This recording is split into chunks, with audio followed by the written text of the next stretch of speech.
استاله بەشی شەشەمین لەوانەی دووەمین بابەتی بیکاری پۆلی هەفت. Değerli öğrenciler, 7. dersteyiz, 6. bölümde ve 2. dersinden başlayacağız. 6. bölümün 2. dersinde, en son 6. ders 1. dersinde durmuştuk ve şimdi 6. dersin 6. bölümün 2. dersinden başlayacağız. O da paralel çizgi ve açılar. Paralel çizgi ve açılar bizim daha fazla nokta koyduğumuz konular nedir? İki konumuz var daha fazla: simetrik ve karşılıklı açılar. Simetrik açılar, şimdi burada şu resimimiz var. Simetrik açılar olarak simetrik şuradan başlar. D açısı G açıyla her ikisi ne olur? Aynı zamanda simetrik olurlar. M açısı D açıyla simetriktir. Bazen soru sorurlar öğrenciler, ya hocam H ile A simetrik mi? Evet, simetrik. H ile A aynı zamanda bu ikisi simetrikler. L ile Z simetrik. Şimdi simetrik olarak genelde anladık ne olduğunu. Bir açı diğer açıyla simetrik olur, bir şartla aynı açıları olsun. Yani şu açısı, şuraya baksak, şurası aynen burasına benzer. Şu açı bu açıya benzer. M açısı T açıya benzer. O zaman aynı açıları olmalı lazım. Bunlara simetrik deriz. Şimdi karşılıklı açılar nedirler? Karşılıklı açılı karşı karşı olmalı. Şu şekilde. H, T ile karşılıklı, L, G ile karşılıklı açı. Şimdi bizim sorumuz nedir burada? Örnek 1'de. Şöyle sorumuz var. Örnek 1. Her çift simetrik ve karşılıklı açıları yazınız. Simetrik ve karşılıklı açıları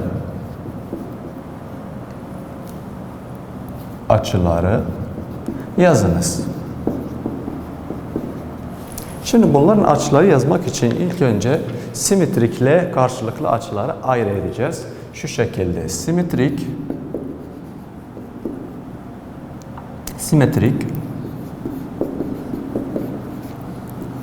açılar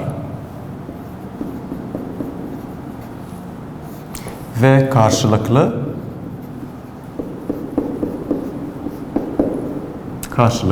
açılar. Şimdi simetrik açılar dediğim gibi, simetrik açılar, şimdi bu şu harften başlasak, D ile H değil, olamaz, ama D ile G simetrik açılar. D açısı ve G açısı, bunlar simetrik sayılır. Şimdi burada bir not araya gelir. O da notumuz nedir? Şöyle, kitapta H ve A yazılmış. Yani H ve A. H ve A. Şimdi kitabın şekline baksak H harfi yok. Ne harfi yazmış? Bunları kendi kitabınızda düzeltin. Bunu H yapın. Dönelim dersimize. Hangi açıyla simetriktir? Dediğimiz gibi D ve G ile simetrik ve G açısı simetrik. Birincisi. Şu harften bittik. İkincisi M'ye geçelim. M T ile simetrik. M açısı ve T açısı simetrik. H ile geçelim. H harfine. H hangisiyle simetrik? A ile simetrik. Yani birisini bırak, başkasına geç. Birisi bırak, diğerine geç. O zaman G değil, A'dır. H, A ile simetrik. F, A simetrikler. L'ye geçelim. L hangisiyle simetrik? T ile değil, hangisiyle? Z ile. L ve Z açısı simetrik. Simetrikler bitti. Şimdi hangisine geçeceğiz? resmini baştan yapacağım. İki doğrusalımız var. Her ikisi neler? Her ikisi paraleller. Üçüncü doğrusu bunları keser. M'miz var. D, L, H harfi, T, G harfi, Z ve A harfi. Şimdi karşılıklı açılar olarak karşılıklı dediğimiz zaman karşı karşıya olmalı. Karşı karşıya. Mesela H harfi alsam karşındaki ne harfi var? T harfi var. O zaman H ve T harfi neler? Karşılıklı açılar. L geçelim. L, G ile L ve G harfi karşılıklı açılar. Şimdi bazen öğrenci şunu sorar. Hocam D, L ile karşılıklı değil. Yok, karşılıklı olmaz. Bunları anlatmıştık geçen derslerde. Bunlar dikey açılar. Baş başa olduğu zaman dikey açılar. Bunlar mutabık olurlar. Yani şurası 50 ise mesela şurası da 50 olur. Mutabık açılarla. Ya M, H ile bunlar dikey açılar. Baş başa oldukları için bunlar mutabık olurlar. O yüzden karşılıklı açılar karşı karşıya olmalı ve iki doğru arasında olur daha fazla. Anlattığımız simetrik ve karşılıklı açılar bu kadarmış. A sorusu olarak B sorusuna geçelim. Şu örnek 1A A'dır ve başka sorumuz var. O da B'de. Şöyle bir sorumuz var. X Y ile paralel D açısı şu açı bize vermiş. Kaçtır? 110 derecedir. 110 derece. G ve T ölçüsünü belirleyiniz. Şimdi şuraya baksak G ve T, şu ve T açısını belirleyiniz. Şimdi bunları belirlemek için bunları anlatacağız. İlk önce G açısı D açısıyla karşılıklı mı, simetrik mi? Şöyle baksak simetrik. D ve A ile simetrik. H ve A ile D ve G ile simetrik. Simetrik açılar. Simetrik olduğu zaman yani şu açı 110 ise şu da 110 olmalı. Neden? O yüzden çünkü simetrik açılar. Şu da 110 derecedir.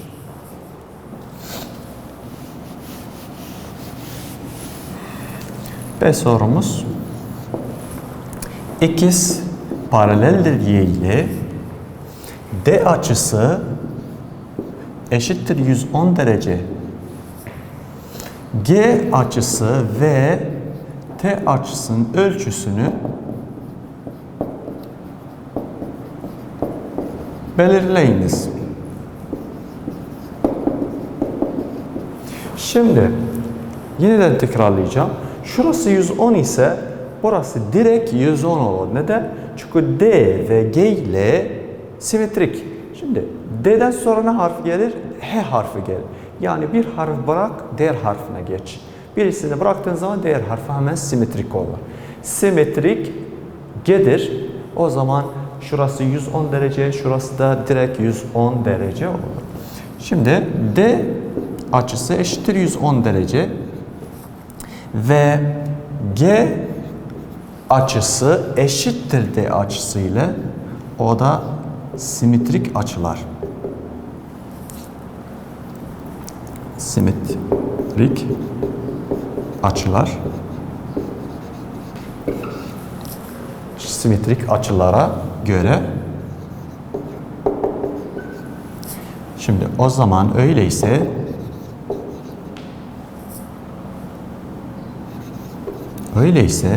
G açısı eşittir 110 derece. Şimdi burada çok önemli bir konumuz var. O da şurası 110 derece. T harfinin değeri kaçtır? Bu çok önemli. Geçen derslerde anlatmıştık. Bir doğrusal eşittir 180 derece. Yani eğer iki açı birbir yanında olduğu zaman şöyle düşüneceksin. 180 derece ile 180 derece eksi değer açıya yaparsın. Mesela şimdi 180 derece eksi 110 derece 70 derece çıkar direkt. O da doğrusalın kuralı 180 derecedir. Şimdi G değeri 110 derece olarak bulduk.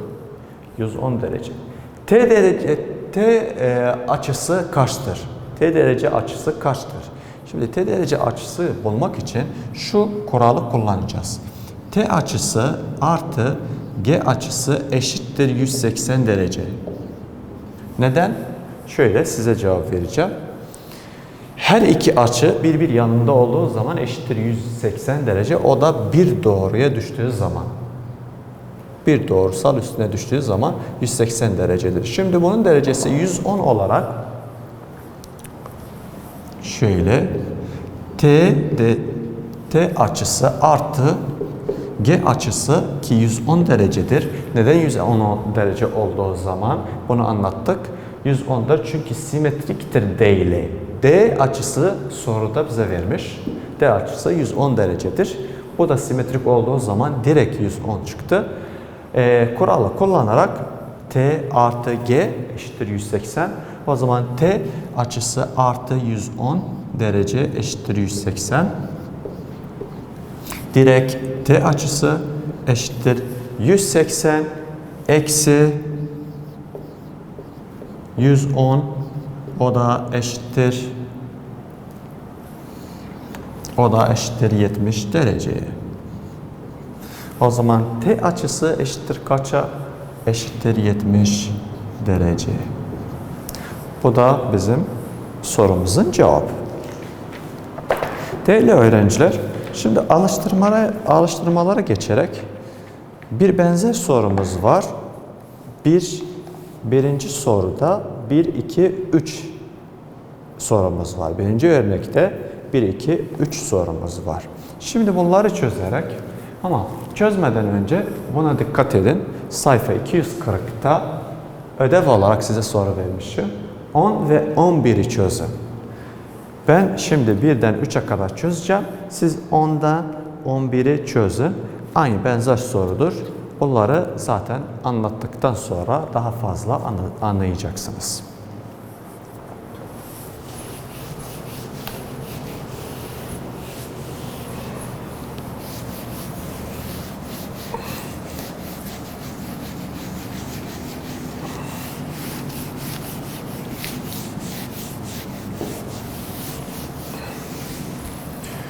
Sorumuz şöyle.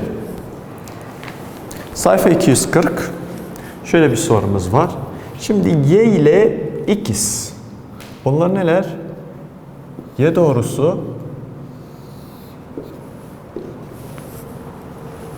doğrusu ve x doğrusu.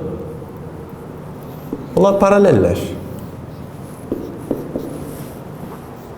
Aralarında bir doğru geçmiş ve harfleri var. D, C, H, M harfi, Y, küçük y, burası büyük y'dir.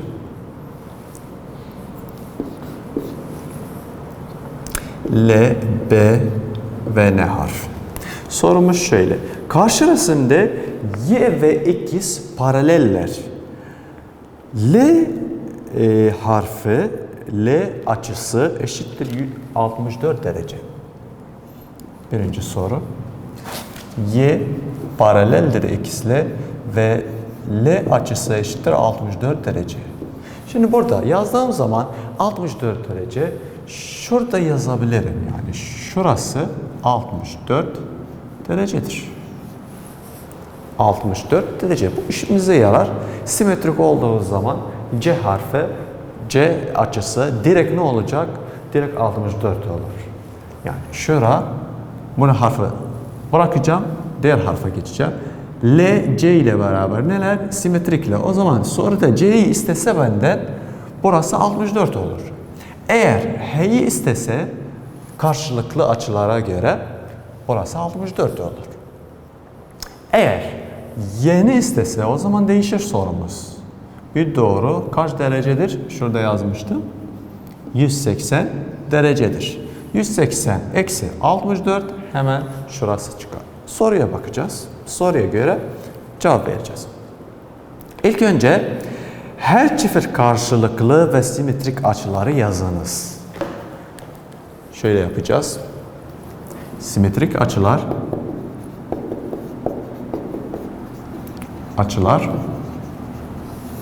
ve karşılıklı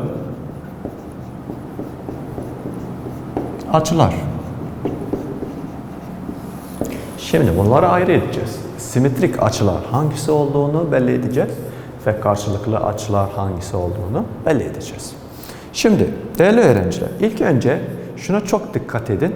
Simetrik açılar ve karşılıklı açılar aralarında fark var. Simetrik açılar şu açı mesela C.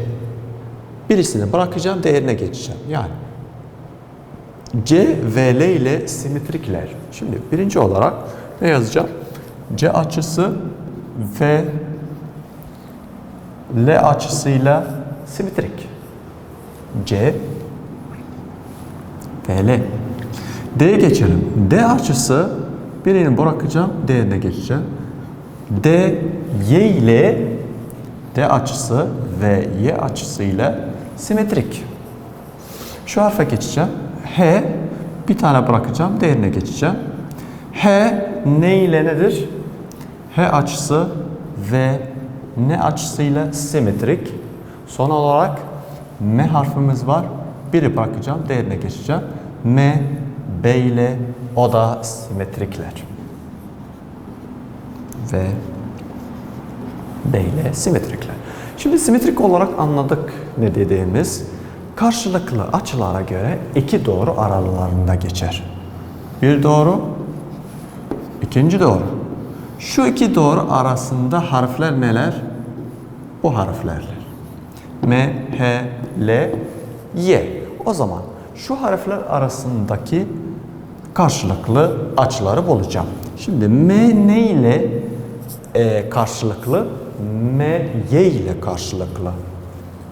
M açısı ve Y açısıyla karşılıklı açılar. H, L ile H ve L harfi onlar ne olur? Onlarla karşılıklı açılar olur. Şimdi genel olarak anladık. Bu konuda iki açımız var. İki isimli açımız var. Simetrik açılar ve karşılıklı açılar. Simetrik açılar dediğim gibi bir harfi bırak, geç, başka harfe geç. O simetrik olur. C ile başlasan şu harfi bırak, şuraya gel. D ile başlasan bunu bırak, şuraya gel. O zaman D, Y ile simetrik. Ve karşılıklı dediğim gibi iki doğrusal arasında olur. Şu ile, şu da bununla karşılıklı açılar. Şimdi bizim başka sorularımız var. O da ikinci sorumuz. B ölçüsünü belirle. Üçüncü sorumuz C ölçüsünü belirle. B ölçüsüne baksak, şu ölçüye baksak. Şu ölçü ilk önce bizim ne ölçümüz var soruda? Yani verilen olarak L ölçüsü 64 derecedir.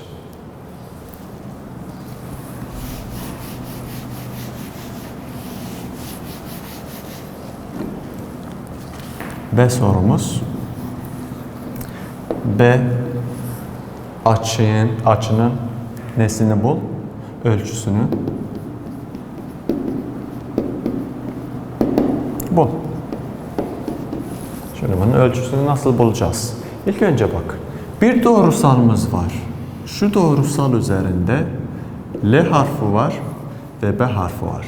İki açı bir yanında olduğu zaman toplamı eşittir 180 derece. O zaman B artı L eşittir 180 derece. B açısı artı L açısı kaçtır? Burası zaten belli. 64 derecedir. Eşittir 180 derece. Şimdi B açısı eşittir 180. eksi 64 derece. 180 derece eksi 64. Şimdi 0 eksi 4. 0 eksi 4 de olamaz. Şuradan bu 7 olur. Şurası 10 olur. 6, 1, 1. O zaman 116 derece. B ölçüsü eşittir 116 derece.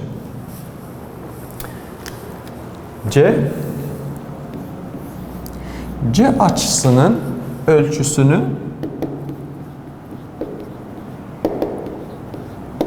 bul. Şimdi C ölçüsünü bulmak için ne yaparız? İlk önce C harfini bulalım. C şurada. C. Şimdi baksak L şurası. C'linler simetrikler. Simetrik olduğu zaman şurası 64, şurası direkt ne olacak? 64 derece olur. Ama şöyle yazacağız biz. Cevabı olarak L ölçüsü eşittir 64 derece ve C ölçüsü eşittir L ölçüsüne. Bunlar eşitler. Tamam, eşitler.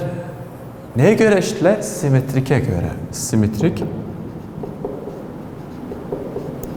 açılara göre. Simetrik açılara göre bunlar eşitler. Eşit olduğu zaman, o zaman öyleyse C açısı eşittir 64 derece. O da bizim son noktamızı koyduğumuz C açısı eşittir 64 derecedir.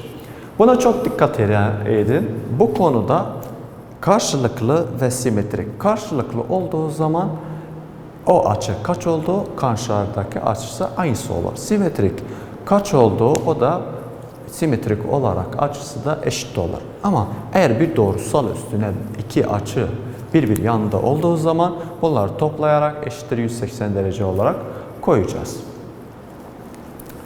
Şimdi birinci dersimiz olarak paralel çizgi ve açılara sona erdik. Sizden istediğim nedir?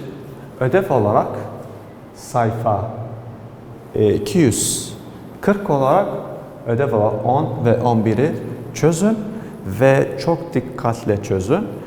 Önemli sorular var içinde. Şimdi ikinci konuya geçmeden önce bir başka sorumuz var. 4, 5, 6. olarak. Bunları da sizin için çözeceğim. Çünkü önemli bir konudur ve farklıdır bu örneğe göre.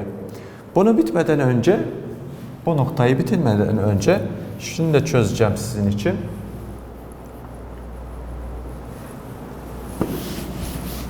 Dördüncü olarak.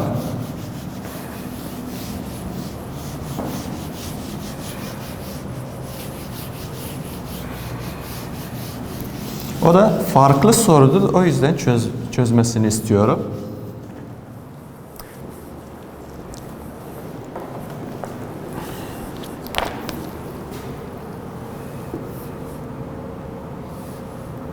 Şöyle bir üçgenimiz var. Bir doğrusal var burada. Şurada H harfi yazmış. Bunu düzeltin. Ne yapın bunu? Bu harfi değiştirin. Şurası B'dir. Şurası L'dir. M harfi ve H harfi. Ve iki açımız var. Şurası 39 derece. Şurası 69 derecedir. Sorumuz şöyledir. Karşı resimde HM ve LB paraleller. Şu ikisi paralel. Buradan şurası. HM paraleldir. Ne ile paraleldir? Çok dikkatle bakın. LB ile paraleldir. HML olarak şu üç açı olarak H şuradan M ve L 64 derecedir. 69 derecedir. MLH olarak açısı olarak 39 derecedir. Şu ikini bize vermiş ve sorusu şöyledir. Soru şuradan başlar. Dördüncü. MLB'yi bulun.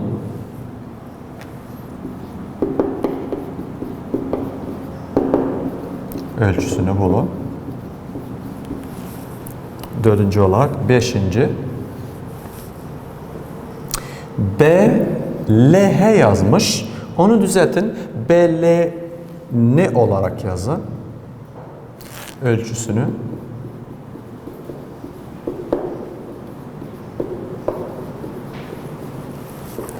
Ölçüsünü bu. Şimdi değerli öğrenciler, bunu çözmek için ilk önce neye dikkat edeceğiz? Şu ikimiz var. 39 ve 69 derece. Şimdi bizden istediği soru nedir? MLB açısının ölçüsünü bulun. MLB'yi bulun ilk önce. MLB. Şunun ölçüsünü bizden istiyor. Şunun ölçüsü direkt ne kullanacağız? İki yolumuz var. Ya simetrik ya karşılıklı. Şimdi simetrik burada biraz zor olur ama karşılıklı daha kolay. Şuraya bak. Karşılıklı şöyledir. Yani bir çarpı alamesi gibidir. Şimdi şurası 69, şurası direkt ne kadar olur? 69 derece olur. Şöyle yazacağım bunu cevabı olarak. HML açısı, şu açısı HML eşittir 64 derece. 69 pardon, 64 değil, 69. Sürekli 64 diyorum ama 69'dur. HML eşittir 69 derece. Şimdi şurası 69 ise şununla neler? Karşılıklı açılar. MLB ile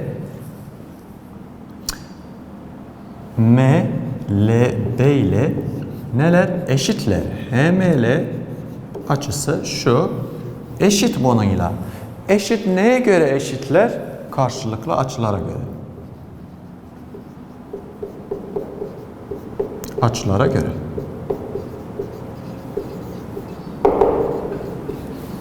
Eşitler. O zaman şurası 69 ise öyleyse MLB şu öyleyse şu nedir? Eşittir 69 derece. Buna geçelim. Burada BLN. BLN nerede? Şurada. BLN. Şimdi BLN'yi bizde istiyor. Şurası 69, şurası 39. Şunları toplayarak şu açıyla beraber eşittir 180 derece. O zaman şöyle çözeceğiz bunu. İlk önce HLM açısı artı MLB açısı artı BLN eşittir 180 derece. Neden eşittir 180 derece? Bir doğru üstünü 180 derecedir. Yani ben ne yaptım? Şu 39'u artı 69 artı BLN şu bizden istediği sorudur. Şunun açısıdır. Eşittir 180 derece. O zaman bunları toplayarak 39 69 ile toplasak 18 10 108 olur. 108 derece. Artı BLN açısı eşittir 180. Şimdi 180'den çıkarsak 180 eksi 108 yapsak kaç olur? 180 eksi 108 şurası 10 olur, şurası 7 olur. 2, 7, 0. 72 derece sonucu olacak.